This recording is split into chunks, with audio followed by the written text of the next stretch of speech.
On April 8, 1943, at an altitude of 27,000 feet above Caen, France, Oberleutnant Ralph Hermischen of Jagdgeschwader 26 observed through the crystal-clear canopy of his Focke-Wulf 190A5 an unusual sight approaching from below. The veteran ace studied the massive silhouettes of American fighters making their combat debut over occupied Europe. The ungainly Republic P-47 Thunderbolts struggled laboriously toward his formation, their enormous profiles appearing almost comical against the European sky. Hermischen transmitted his assessment to his wingman, remarking that the enemy had sent flying milk bottles to challenge the experienced pilots of the Luftwaffe. His observation was met with laughter as the German pilots surveyed the approaching American aircraft. Below the German formation, 16 P-47C Thunderbolts of the 4th Fighter Group climbed upward in tight formation. Their 2,000 horsepower Pratt & Whitney R2800 double wasp engines strained against the aircraft's 7-ton weight. To German pilots who had grown accustomed to the sleek lines of Supermarine Spitfires and the nimble Soviet fighters they had encountered on the Eastern Front, these corpulent American machines appeared fundamentally unsuited for air combat. The barrel-shaped fuselages were topped with greenhouse canopies, and the wings seemed disproportionately small for the massive bodies they supported. The propellers themselves dwarfed anything in the Luftwaffe's inventory. What Hermischen and the circling German pilots could not have imagined was that they were witnessing the arrival of the weapon that would systematically destroy the Luftwaffe's fighter arm. Within 18 months, these objects of derision would transform into instruments of terror. The 8.5 caliber Browning machine guns mounted in the wings would become the most feared sound in German skies. The mathematics of destruction were already present in those broad wings. 3,400 rounds of ammunition, with a combined rate of fire exceeding 6,000 rounds per minute, enough concentrated firepower to saw a Messerschmitt in half in less than 2 seconds of sustained fire. The transformation began. That April morning, when Major Donald Blakesley, commanding the 335th Fighter Squadron, spotted the German formation positioning for attack, Blakesley was a former Eagle Squadron veteran who had transferred from RAF Spitfires just weeks earlier. He understood something his men had not yet learned. Survival in the P-47 required abandoning everything pilots thought they knew about air combat. The Thunderbolt represented a radical departure from conventional fighter design philosophy. While the Germans had pursued lightweight interceptors optimized for climb rate and turn performance, Republic Aviation had created something unprecedented. A high-altitude juggernaut that used mass, power, and firepower to redefine the rules of aerial warfare. Among the 56 American pilots spread across the French sky that morning were men who would become legends and future aces whose names would strike fear into Luftwaffe hearts. However, on April 8, 1943, they were novices in an untested machine facing the most experienced fighter force in the world. The Germans had been fighting continuously since 1939, with veterans of campaigns in Poland, France, Britain, and Russia. The Americans had been in combat for exactly 0 days. This disparity in experience would shape the initial encounters, but the story that would unfold over the following months would demonstrate how industrial logic could defeat tactical brilliance, how quantity and quality could merge into overwhelming superiority, and how the laughter of German pilots would turn to terror as they discovered the devastating effect of synchronized Browning machine guns at 400 yards. The design philosophy. The Republic P-47 Thunderbolt had emerged from a June 1940 panic. As German fighters swept across France with devastating effectiveness, Alexander Kartveli, Republic Aviation's Georgian-born chief designer, received urgent specifications from the United States Army Air Corps. The military wanted a high-altitude interceptor capable of matching the Luftwaffe's best fighters. What Kartveli designed instead was a monster that redefined what was possible in fighter aircraft design. Kartveli acknowledged to his design team that the aircraft would be a dinosaur, but qualified this statement by noting that it would be a dinosaur with good proportions. The XP-47B prototype that first flew on May 6, 1941, shocked everyone who saw it.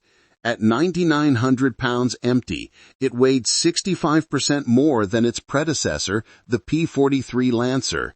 The massive turbo supercharger system, with its complex ducting running through the rear fuselage, gave the aircraft an almost pregnant appearance that seemed at odds with the sleek lines of contemporary fighters.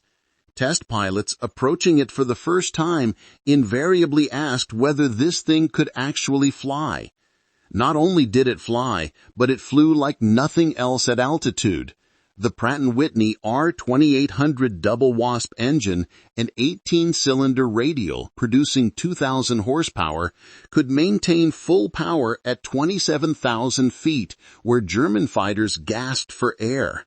The turbo supercharger, fed by exhaust gases, delivered sea-level performance in the stratosphere where the air was too thin for conventional superchargers to operate effectively. This gave the P-47 a crucial advantage in high-altitude combat that would only become apparent as pilots learned to exploit it. Training difficulties and early losses. Major Hub Zemke, commanding the 56th Fighter Group training at Bridgeport, Connecticut, initially despised the aircraft. His unit lost 18 pilots and 41 aircraft in training accidents between September 1942 and January 1943. The P-47 killed more Americans in training than Germans would in the first months of combat operations. The aircraft had dangerous characteristics that demanded respect and careful handling. It ground-looped on landing due to its narrow landing gear and high center of gravity. It torque-rolled on takeoff if pilots were not careful with throttle application. Most alarmingly, it dove with such enthusiasm that pilots discovered compressibility effects, finding their controls freezing as shock waves formed on the wings at high speeds. However, those who mastered the aircraft discovered something extraordinary. Lieutenant Robert Johnson, a farm boy from Oklahoma, who would become one of America's top aces with 27 victories, described his first flight as being like strapping yourself to a locomotive. The power was unbelievable and overwhelming. Pilots did not so much fly the aircraft as aim it, using its tremendous energy to position for attacks rather than trying to outmaneuver opponents. First combat encounters. The first combat encounters in April and May 1943 confirmed every German prejudice about the American fighter. The P-47s could not turn with the Focke-Wulf 198s in sustained maneuvering combat. They could not climb with the Messerschmitt 1909s at medium altitudes where the German fighters excelled. They could not match the nimble handling characteristics that German pilots had learned to exploit over years of combat experience. Luftwaffe pilots quickly developed tactics to exploit these weaknesses. They attacked from below where the heavy Thunderbolts struggled to respond quickly. They forced turning fights where agility mattered more than raw firepower. They used their superior climb rate to escape when the Americans tried to pursue. Hauptmann Josef Pips Priller, commanding officer of Jagdgeschwader 26, reported to headquarters after his first encounter with the new American fighters. He assessed them as meat for the slaughter, noting that the aircraft flew like a truck, turned like a freight train, and climbed like a pregnant cow. His pilots were calling them Indianer, a German term for fat targets pretending to be warriors. The derisive nickname spread through the Luftwaffe fighter units along the Western Front. The statistics from the first month of operations seemed to confirm German confidence. American fighter groups lost 14 Thunderbolts for only 3 confirmed German kills. The Royal Air Force, observing from their Spitfire squadrons, quietly suggested the Americans might reconsider their choice of mount. British pilots joked that the best evasive maneuver in a P-47 was to unstrap and run around the roomy cockpit, highlighting the aircraft's spacious but apparently unwieldy nature. Hidden strengths emerge. However, something strange was happening in those early encounters that German intelligence failed to notice or properly assess. The P-47s that were shot down had absorbed incredible punishment before falling from the sky. One aircraft returned from a May 4 mission with 21 cannon holes and over 100 machine gun strikes, damage that would have disintegrated a Messerschmitt or Spitfire. The massive radial engine, lacking vulnerable coolant systems that could be punctured to cause immediate failure, shrugged off hits that would have stopped a liquid-cooled fighter cold within seconds. More significantly, when P-47s did manage to get their guns on target, the results were catastrophic for German aircraft. The Thunderbolt's weapons battery created a convergence zone of destruction that German pilots had never experienced in their years of combat. Unlike the rifle-caliber weapons of early war fighters or cannons with limited ammunition supplies, the American fighter could maintain sustained fire for over 30 seconds, an eternity in aerial combat where most firing opportunities lasted only a few seconds. The psychological impact of this sustained firepower would grow as more German pilots experienced it firsthand. The legendary survival of Robert Johnson. The event that would begin changing German perceptions occurred on June 26, 1943, over Le Havre, France. It involved Second Lieutenant Robert S. Johnson of the 61st Fighter Squadron and an encounter that would become legendary on both sides of the conflict. Johnson's formation of 48 P-47s was returning from escort duty when they were bounced by 16 Focke-Wulf 19s from Jagdgeschwader 26, led by Hauptmann Wilhelm Ferdinand Galland, the younger brother of the famous Adolf Galland. The Germans executed a perfect attack, diving from the sun with overwhelming speed advantage that gave the Americans almost no warning.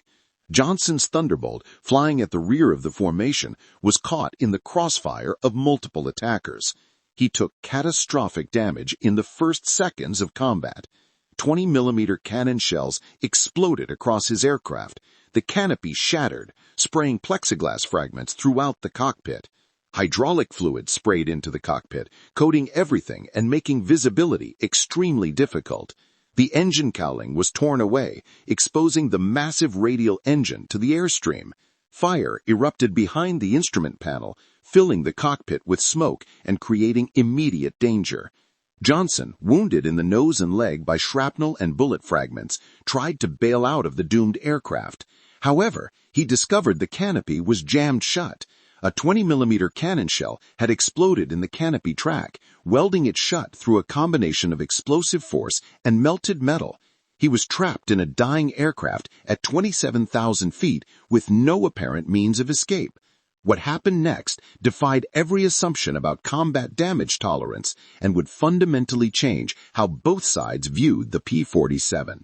Despite having no forward visibility through the oil-covered windscreen, a barely functioning engine that shook violently with each rotation, and controls that responded only intermittently to his inputs, Johnson managed to level the aircraft and pointed toward England.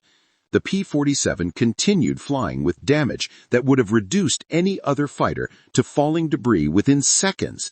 The structural strength built into the aircraft's design was proving itself under the most extreme conditions imaginable. Then the situation became worse. A lone Focke-Wulf 19, flown by an unknown pilot from Jagdgeschwader 26, discovered the crippled Thunderbolt limping toward the channel at less than 170 miles per hour. Historical research has never definitively identified this pilot, though several names have been proposed based on German combat reports from that day. What followed was one of the most extraordinary encounters in aerial warfare history, an encounter that would be discussed in pilot ready rooms on both sides of the conflict for the remainder of the war. The German pilot positioned himself behind Johnson's P-47 at close range and opened fire with his 4 20mm cannons and 2 13mm machine guns. Johnson, unable to evade due to his aircraft's damaged condition, could only huddle behind his armor plate and hope the protection would be sufficient. The Thunderbolt absorbed the entire cannon ammunition load as the German emptied his weapons into the seemingly helpless target. Then the German repositioned and fired again, this time only with his machine guns, the cannon ammunition having been exhausted in the first attack. The German pulled alongside the damaged American fighter, staring in apparent disbelief at the flying wreck that somehow continued to maintain altitude and heading. Johnson could see the German pilot's face clearly through his shattered canopy. He appeared young and blond, and his expression shifted visibly from confidence to confusion to something approaching fear or respect. The German pilot repositioned for yet another attack and emptied his remaining machine gun ammunition into the Thunderbolt in a final attempt to bring it down. Still, incredibly, the aircraft continued flying. The German pulled alongside once more, shook his head in apparent amazement at what he was witnessing, gave an informal salute to the American pilot who had somehow survived his concentrated fire, and peeled away, presumably out of ammunition and unable to do anything more to bring down the indestructible American fighter. Johnson's P-47 limped across the English Channel and landed at Manston with its engine failing on the runway, finally giving up after bringing his pilot home. The crew chief who examined the aircraft stopped counting bullet holes after reaching 200 separate impacts. One cannon shell had exploded mere inches from Johnson's head, leaving shrapnel embedded in the armor glass that had saved his life. Another had detonated directly against the armor plate behind his seat, the plate absorbing the explosive force that otherwise would have killed him instantly. The engine had taken direct hits that by all logic should have caused immediate catastrophic failure. The control cables were partially severed, with some strands completely cut through. 3 of the 4 main longerons, the structural backbone of the fuselage, were shot through and barely holding together. Yet the aircraft had brought him home across more than 100 miles of hostile territory and open water. Changing perceptions. The survival of Johnson's aircraft sent shockwaves through both air forces. American engineers studying the wreckage realized they had fundamentally underestimated their own creation. The design philosophy of building everything stronger than theoretically necessary had paid dividends beyond their expectations. German intelligence, receiving detailed combat reports from the second section of Jagdgeschwader 26, initially refused to believe the accounts. No aircraft could absorb that much punishment and remain flyable. However, testimony from multiple pilots who had witnessed the encounter confirmed the impossible had occurred. The Thunderbolt had taken everything the Luftwaffe's best fighter could deliver at close range and survived to return home with its pilot alive. By July 1943, American pilots were learning to exploit the P-47's true strengths through systematic analysis of combat encounters and development of new tactics. Lieutenant Colonel Hubert Zemk, the 56th Fighter Group commander, had discovered the secret through brutal trial and error that had cost lives but produced valuable lessons. His guidance to new pilots was clear and emphatic. Do not turn with German fighters in sustained maneuvering combat. Do not try to climb with them at low altitude, where they have the advantage, but instead use your weight, use your power, and use your guns to dictate the terms of engagement. The Thunderbolt's massive weight, initially seen as a fundamental disadvantage by pilots trained in lighter fighters, became a weapon when properly employed. In a dive from high altitude, nothing could catch it. From 30,000 feet, a P-47 could reach 550 miles per hour, faster than any German fighter could achieve even in a vertical dive with full power. This tremendous speed could be converted into altitude in a zoom climb that left pursuing fighters helplessly behind, gasping for speed and altitude as the American fighter climbed away beyond their reach. Captain Walker Bud Maharin, who would become one of the first American aces in Europe with multiple confirmed victories, developed what became known as the boom and zoom tactic, though pilots more colorfully called it the Thunderbolt turkey shoot. Instead of engaging in traditional dogfights that played to German strengths, P-47 formations would climb to 30,000 feet or higher, well above the altitude where German fighters could effectively operate with full performance. When Luftwaffe fighters appeared below, escorting bombers or attempting to intercept American formations, the Thunderbolts would roll inverted and dive with tremendous acceleration. These diving attacks reached speeds that made deflection shooting impossible for defending German pilots. Their aircraft simply could not maneuver quickly enough at such high speeds to track the diving Americans. At the bottom of these dives, traveling at speeds exceeding 500 miles per hour, the American heavy machine guns would speak with devastating effect. German pilots who survived these attacks described facing a wall of lead.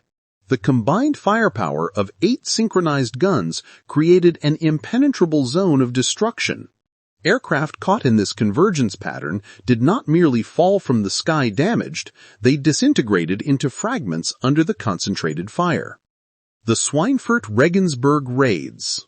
The true revelation of American firepower came during the August 17, 1943 dual raid on Swinefort and Regensburg, the deepest penetration into Germany attempted to that date. This mission would demonstrate both the P-47's limitations, particularly its range even with drop tanks, and its terrifying effectiveness when employed properly within its capabilities. Major David Schilling, leading the 62nd Fighter Squadron, encountered a formation of Messerschmitt 110 destroyer aircraft positioning to attack B-17s with their heavy cannons and rocket armament. The twin-engine German fighters, heavily armed but less maneuverable than single-engine types, were the Luftwaffe's specialized bomber killers carrying weaponry specifically designed to destroy heavy bombers from beyond defensive gun range. Schilling's flight of 4 Thunderbolts rolled into their attack dive from 28,000 feet, building tremendous speed as they plummeted toward the German formation. Unteroffizier Hinrich Roth, a gunner in one of the Messerschmitt 110s who survived the encounter, later recounted his experience in a prisoner-of-war interrogation. The American fighters came down like hammers from heaven, with speed and violence that was overwhelming. Roth opened fire at 800 meters, achieving what he believed were good hits on the lead American fighter's wing. The P-47 did not even wobble or deviate from its attack run despite being struck by cannon fire. Then, the American fired his weapons. The Messerschmitt 110, flying ahead of Roth's aircraft, simply came apart in the air. It was not shot down in any conventional sense, but rather destroyed so completely that individual components could be identified. The wings separated from the fuselage as structural members failed under the concentrated fire. The tail was severed cleanly. The crew compartment was shredded into metal confetti that tumbled through the sky. In approximately 2 seconds of sustained fire, a large twin-engine aircraft, weighing several tons, was transformed into nothing but debris and smoke. 8 Messerschmitt 110s were destroyed in less than 1 minute of combat. The German pilots, many of them veterans with years of experience, had never experienced such concentrated firepower. They had faced British fighters with 8 machine guns, but the American .50 caliber weapons fired heavier projectiles with greater destructive power than the British .303 caliber weapons. The psychological impact was immediate and profound. Each P-47 carried 425 rounds per gun, for a total of 400 rounds, weighing nearly 900 pounds. At convergence distance, typically set at 300 yards during this period, All 8 guns' ballistic paths intersected in a zone roughly 6 feet in diameter. Anything in that zone faced 100 projectiles per second, each traveling at 2,900 feet per second with tremendous kinetic energy. The physics of the situation were simple and brutal. No aircraft structure could withstand such concentrated fire for more than a few seconds. American industrial capacity. The ammunition itself was a revelation of American industrial capacity and technical sophistication. While German fighters struggled with limited cannon ammunition, typically carrying only 120 to 200 rounds for a 20mm weapon, American pilots could maintain fire for over half a minute if necessary. The standard combat load mixed armor-piercing incendiary tracer, and standard ball ammunition in patterns carefully designed to both destroy structural components and ignite fuel and hydraulic systems. Lieutenant Colonel Francis Gabby Gabreski, who would become the top American ace in Europe with 28 confirmed victories, described the effect of the weapons with stark clarity. When hitting an enemy aircraft with all 8 guns simultaneously, the target did not simply go down damaged, but rather exploded catastrophically. Gabreski witnessed a Messerschmitt 109 literally cut in half by concentrated fire, with the tail section falling one direction while the nose and wings tumbled another direction. The pilot never had time to react or understand what had happened before his aircraft was destroyed around him. By September 1943, the Luftwaffe was discovering another horrifying reality about the P-47 that German intelligence had not fully appreciated. The American fighters' performance improved dramatically with altitude, while German fighters suffered progressive degradation. The turbo-supercharged double Wasp engine maintained its rated power output up to 30,000 feet, providing consistent performance in the stratosphere. German fighters, relying on single-stage or two-stage mechanical supercharges, saw their performance degrade significantly above 25,000 feet as the superchargers struggled to compress the thin air sufficiently. Oberleutnant Hans Philipp, one of Germany's most successful aces, with 206 victories accumulated on both the Eastern and Western fronts, encountered this reality fatally on October 8, 1943.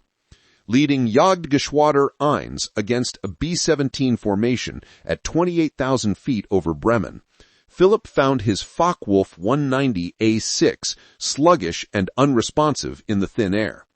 The BMW 801 engine, powerful and reliable at medium altitudes, was gasping for oxygen nearly 6 miles above the Earth, where the air pressure was a fraction of sea level.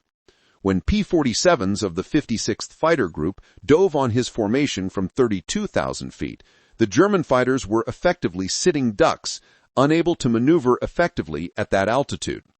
Robert Johnson, now an experienced combat pilot well on his way to ace status, was flying at 31,000 feet when he spotted Philipp's distinctive Focke-Wulf with its elaborate nose art that made it recognizable even at a distance.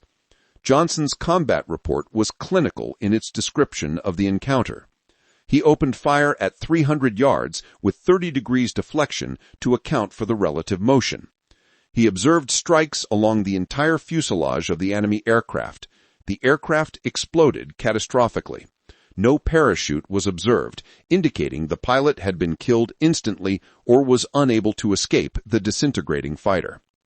Philipp's death sent shockwaves through the Luftwaffe Fighter Command. If one of their best pilots, a man who had survived over 500 combat missions on both Eastern and Western fronts against Soviet and Allied fighters, could not survive against the Thunderbolts, what chance did average pilots with far less experience have? The psychological impact on Luftwaffe morale was significant and lasting. German intelligence assessment. The German High Command ordered an immediate and comprehensive investigation into the P-47's capabilities. The report delivered to Reich Marshal Goering in November 1943 was sobering and contained information that fundamentally challenged German assumptions about fighter design. The Thunderbolt service ceiling exceeded 42,000 feet, higher than any German fighter could reach with useful performance. Its dive speed approached the sound barrier, creating compressibility effects that limited control but also meant nothing could catch it in a dive. Its armor protection included a 3/8-inch steel plate behind the pilot's seat, half-inch bulletproof glass for the windscreen, and armored deflection plates around the engine that protected vital components from frontal attacks. Most disturbingly, from the German perspective, the aircraft's rugged construction allowed it to absorb damage that would destroy 3 conventional fighters and still return home. The redundant systems, overbuilt structure, and air-cooled engine that could run with cylinders shot away gave the P-47 survivability unprecedented in fighter aviation. German pilots were discovering they could expend all their ammunition on a Thunderbolt and watch it fly away, a demoralizing experience that challenged their confidence in their weapons and tactics. The paddle blade propeller. In January 1944, a new variant of the P-47 began arriving in England that would complete the transformation from laughingstock to nightmare. The P-47 D-22 featured a hydromic paddle blades measuring 13 feet in diameter. These broad-chord blades bit into the air like massive oars, dramatically improving the aircraft's climb rate and acceleration characteristics. The improvement in climb rate was immediate and dramatic. Where earlier Thunderbolts had climbed at an anemic 2,200 feet per minute at sea level, barely competitive with German fighters, the paddle blade variants could achieve 3,000 feet per minute, matching or exceeding German fighters at most altitudes where combat typically occurred.